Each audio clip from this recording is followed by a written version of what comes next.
Hello friends, welcome to our channel Kovai Samayal. So இன்னைக்கு spicy egg masala எப்படி செய்யுதுன்னு பார்க்கலாம். ஃபர்ஸ்ட் ஒரு பேனில் 3 டேபிள் ஸ்பூன் ஆயில் சூடு பண்ணிக்கோங்க. 1/4 டீஸ்பூன் சோம்பு, 3 பச்சை மிளகா, கொஞ்சம் கருவேப்பிலை சேர்த்திக்கோங்க.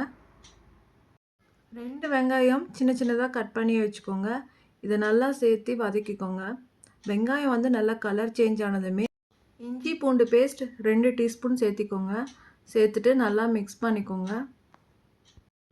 இதுக்கப்புறமா மிளகாய்த்தூள் 1/2 டீஸ்பூன், மல்லித்தூள் 1 டேபிள் ஸ்பூன், மஞ்சத்தூள் 1/2 டீஸ்பூன், கரம் மசாலா 1/2 டீஸ்பூன் சேர்த்திக்கோங்க. ஸோ இதை நல்லா மிக்ஸ் பண்ணிவிட்டு நம்ம இதில் தக்காளி சேர்த்துக்கலாம். தக்காளியும் சின்ன சின்னதாக கட் பண்ணிக்கோங்க.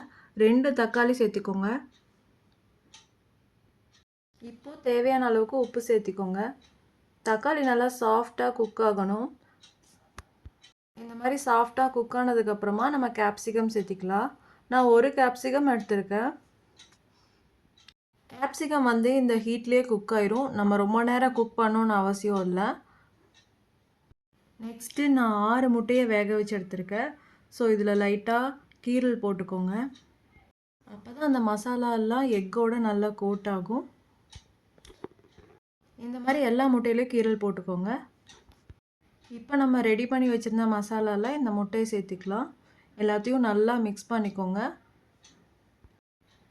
1 நிமிஷம் வரைக்கும் நல்லா குக் பண்ணிக்கோங்க. அப்போ தான் அந்த மசாலாலாம் எக்கோடு நல்லா மிக்ஸ் ஆகிருக்கும். கடைசியாக கொஞ்சம் கொத்தமல்லி சேர்த்துட்டு ஸ்டவ் ஆஃப் பண்ணிடலாம். அவ்வளோதான், நம்ம எக் மசாலா ரெடி ஆகிடுச்சு.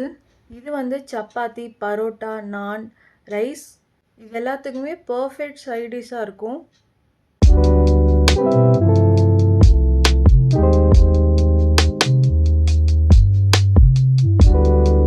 நீங்களும் இந்த ரெசிபியை கண்டிப்பாக வீட்டில் ட்ரை பண்ணி பாருங்கள். உங்களுக்கு இந்த வீடியோ பிடிச்சிருந்தா கோவை சமையலுக்கு சப்ஸ்கிரைப் பண்ணுங்கள். தேங்க்ஸ் ஃபார் வாட்சிங்.